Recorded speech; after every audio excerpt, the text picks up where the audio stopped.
Test, test, test, test.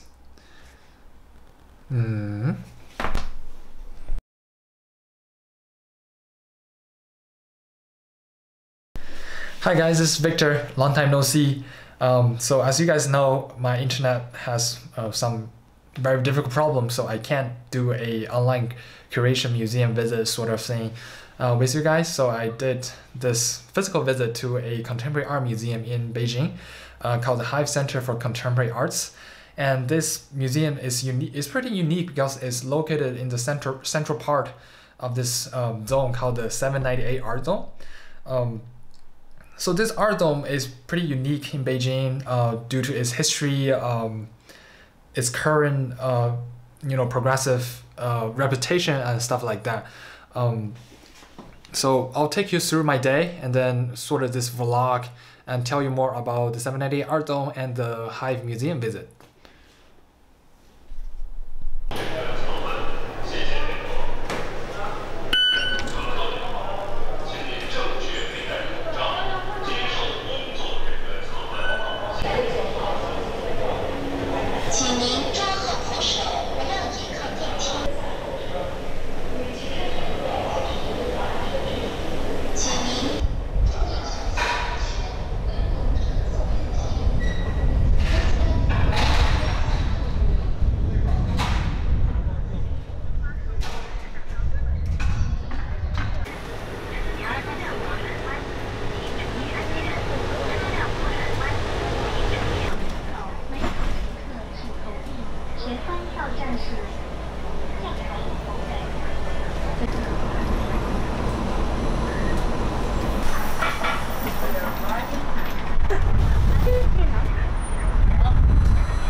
Hi guys, so where are I think this is the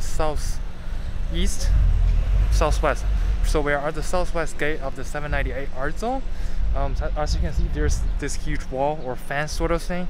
So inside this wall, this is the 798 Art Zone, and the museum we're visiting today, the Hive Center of Contemporary Arts, is located inside this art zone. So let's go.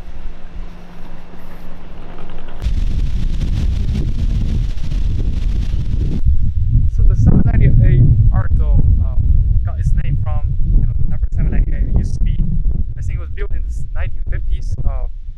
It was a state-owned steel, iron, and just heavy industry park. And the name of the factory is called 798 State-Owned Factory. So that's how it got this name, 798 Art Zone. And as you can see, there are still a lot of remains of this industrial mid-20th century look buildings and structures and constructions. And this is also probably one of the only places in Beijing you can see graffiti art being really openly accepted, as you can see here.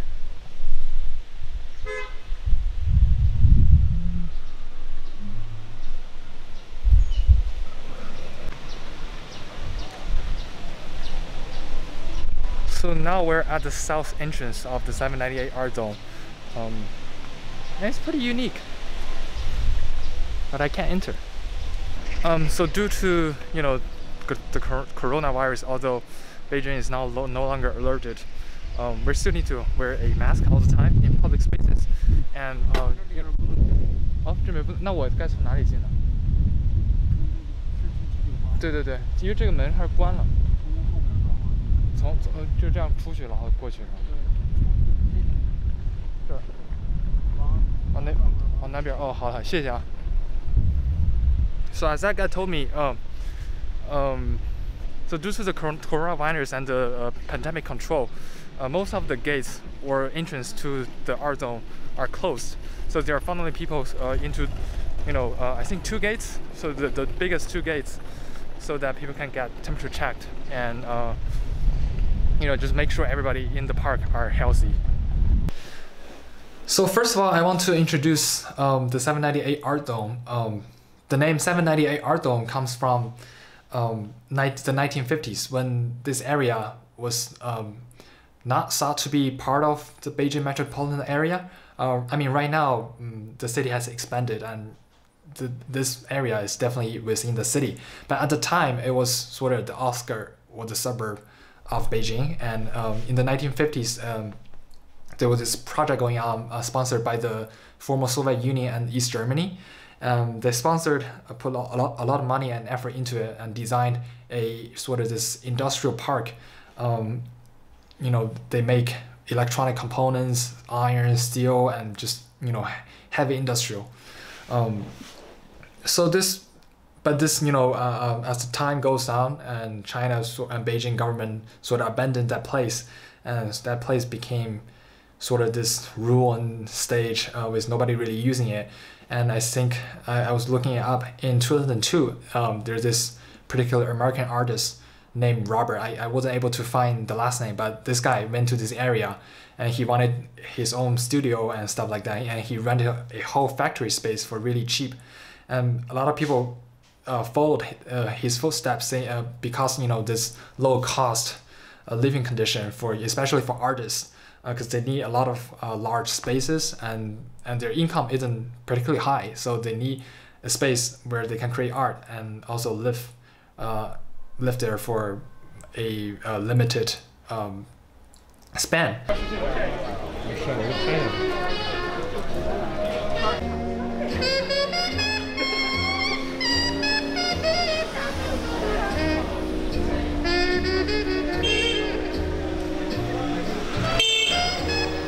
So in the late 20th century, early 21st century, as a lot of artists start to gather in this area, this area sort of itself emerges into this art dome. A lot of artists around the world, France and America in particular, came to this area, and a lot of Chinese artists came to this area. They rented space, rented old factories, and started forming this identity of artists.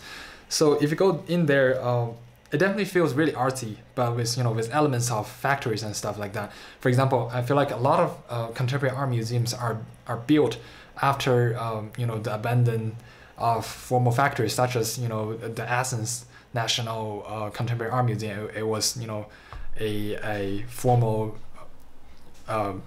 beer factory or assembly line, something like that. So it is the same as 798. In 798. This area, 798 art zone, has sort of developed into this countercultural, progressive area where a lot of people, artists in particular, express their freedom of speech and their ideas through art. So this is sort of similar. I find this interesting comparison, sort of similar to street art in Athens, but the situation here in China is a little bit more sensitive and more restricted, as we are a highly censored society. So those artists are able to find like loopholes and ways into the system and allow them to still express themselves in a very unique ways.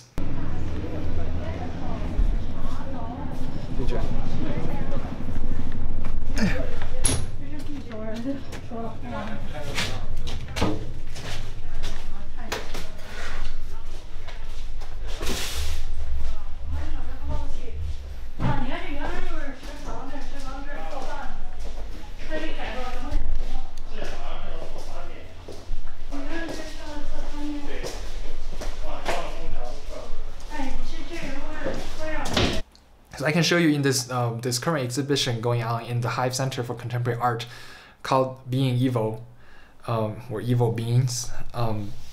So there's this saying going on in the society, sort of translates into "people are born evil." I don't know if you're gonna agree with this statement, but this is the same theme of this exhibition, and sort of coincides with the current pandemic that's been going on. People are not being treated fairly and stuff like that. And this whole exhibition explored this gentrification and the relationship between the rich and poor, between the mainstream and the countercultural.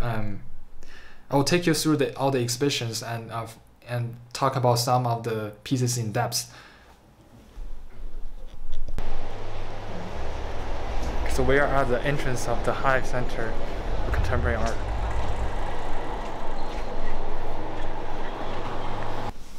So the overall theme of this exhibition is called Beings of Evil. I found this particularly interesting, especially in the time of pandemic.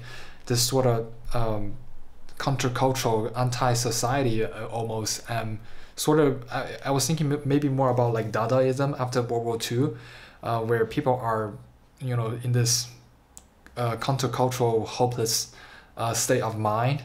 And also same with this exhibition, it explores a lot of society social problems in the contemporary moment. Exhibition is being separated into different subtitle and sub themes that goes like the first one, I Will Die, The Curse of Medusa, Trapped Beast, Foolishness Refined, a Pastoral of the Future. And I think in terms of curation choices, it doesn't, at least to me, it doesn't matter that much in this particular space, because this whole exhibition is housed in the formal factory. It's just a giant sort of rectangular square shaped area with walls of division, and in each division there's this sub-theme. But it is interesting to see, like right after you walk into the entrance, you see this first section called I Will Die. This section sort of introduces the audience to the overall theme of this hopelessness and this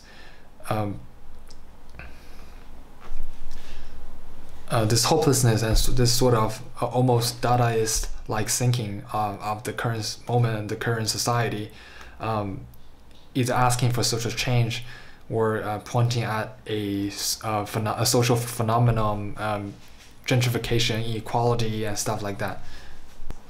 So the media of this exhibition is mixed. I was able to see video art, photography, animation, 3D design, and sculpture, and so on. And all these media together, all this media together create this sense of being evil, and pointing at the problem of the society. So the first piece that interests me a lot was this blank wall, and there's this QR code in the middle, but there's nothing else. There isn't even a artist statement. There's just a title, and just it's just a QR code. So I was able to scan the QR code with my phone, and that shows me a painting of a naked man. So under the Chinese censorship, pictures like that might be censored, although I'm not sure how they censor every art piece. And this piece itself sort of, it is a painting, but it is also a new media that's been talked through this QR code. And the fact that this is hidden within a QR code shows the message of social change, and the censorship, and where's this balance of freedom of speech, what does it mean to be free, and especially within the Chinese society, how do you choose what to be censored and what not to be censored? Another piece of work that was particularly interesting to me was a photography series called and that explores the likelihood of the forgotten or marginalized people, the people with mental health issues and disorder. And I feel like China likes to focus on the positive aspect, and those people are almost always forgotten. And it is important that this exhibition acknowledges and points out the problem. And just like a lot of street art in Athens, they point out social problem and contemporary art in particular. So I feel like the Hive Center for Contemporary Art is almost like a street art, but a combination of art on site. I feel like interesting. Another piece that was especially interesting to me is called the Restricted Sadness, and that was told through this new media, sort of a sculpture, but this piece of artwork is ongoing. The artist put sort of some melted cement on top of this bunker bed made of steel, and this the melted cement is slowly dripping from the top to the floor, as you can see in the video. And I feel like this melted cement symbolizes, you know, the inner sadness of people. And you know, especially if you put it in context as a society, people are not always able to express themselves, and sort of the sadness, people are not able to express their sadness within their heart, and that's being visualized through this slowly melting cement dripping from the top of the bunker bed to the floor. And I think that's a really interesting way of visualizing the emotion. Another thing that's not part of the exhibition but very interesting to me is that a lot of people here were not particularly interested in the exhibition. They think the artwork is pretty, so they're here to take pictures. So they pose next to some pieces of art and they take pictures. This is very interesting to me, that, you know, a lot of people are here not for the message but for the art, which, you know, these pieces are art. So I think that's okay. But just, you know, being able to go through the space, just like the street art in Athens, if you're going through the space, you notice them. You somehow notice some messages within embedded in the pieces of art. So although people are here to take pictures, a lot of people, I assure you that they are noticing a lot of messages being told. And especially in this art dome, you have this vibe of countercultural, of, you know, being progressive, and, you know, being able to ask for your rights and stuff like that, which is very interesting. For example, this well-known artist called Ai Weiwei, I don't know if you guys have heard of it, that he was being criticized by the Chinese government, and he came out from this area. He was a working artist. He had a studio in this area. He produced a lot of sort of controversial artwork. So this sheer identity of the 798 art zone, that artists are here not only to make art, but also to tell a message, to promote their rights, to promote their freedom of speech, you know, and to tell people that people need to pay attention to something that are always being ignored by the society. So as I walked around the 798 art zone, I saw a lot of, you know, sort of sarcastic pieces. For example, this one. This is clearly a statue of Chairman Mao, but without the head. Just by looking at the statue itself, it's pretty self-explanatory what the artist is trying to say, which is really smart. Here we enter this sort of zone of both studio and abandoned factories.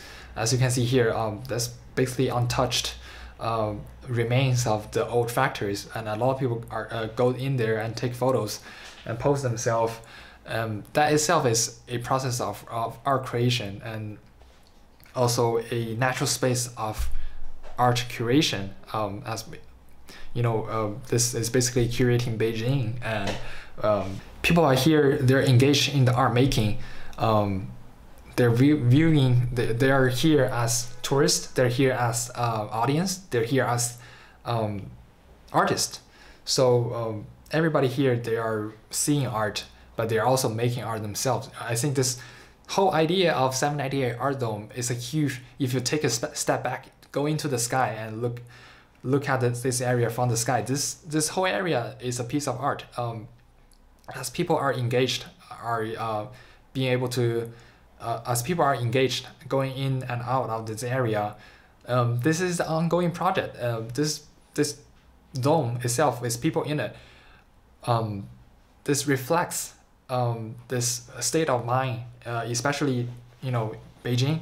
The 798 Art Dome is an ongoing piece of street art that tells the story of Beijing, tells the story of, you know, how people are living, what people want, what they're thinking, or what the people here are exploring in Beijing, which I think is very interesting and a must visit if you're ever come to Beijing. And I was looking at comments online, and some people do criticize this area as being unorganized, sort of dirty, and sort of this not pretty looking area. But I feel like this is art. That's how arts are like. Arts don't have to be organized, especially in a city like Beijing that's generally been seen as clean, organized. We need this counter aspect of a city. For example, in Athens, you have areas such as the Acropolis, that's like extremely classic, touristy and stuff like that, and academic of course. But you also have neighborhoods. So this is the same thing of Beijing. It's part of Beijing identity. So by people interacting with these spaces, either by actively engaged in the exhibition or simply taking photos near near these pieces of artwork, people are in some degree engaged in this process of art making. They're in one way being interactive with the art pieces themselves, and they're themselves creating new pieces of art. As a viewer of this exhibition, I think it was quite successful, especially they chose this limited time being to show this exhibition. So May 2nd, today, it marks the first day that in all areas of China, the level of pandemic warning lowers from level 3 to level 2. So a lot of people came out of their homes today to go to places, and today also marked the second day of the Labor Day holiday, which is a 5-day holiday, and a lot of people were there in the 798 art zone, visiting places, just chilling. There are some nice cafes and stuff like that, so people walked into the Hive Center for Contemporary Art and saw this exhibition. The fact that this exhibition was there shows an aspect of this interactiveness, this active interactiveness that the curator probably put into thought. Thank you guys. So I hope my video shines a light into the contemporary art in China and in Beijing in particular. If you ever come to visit Beijing and want to check out this other part, the dark side of Beijing, make sure you visit 798.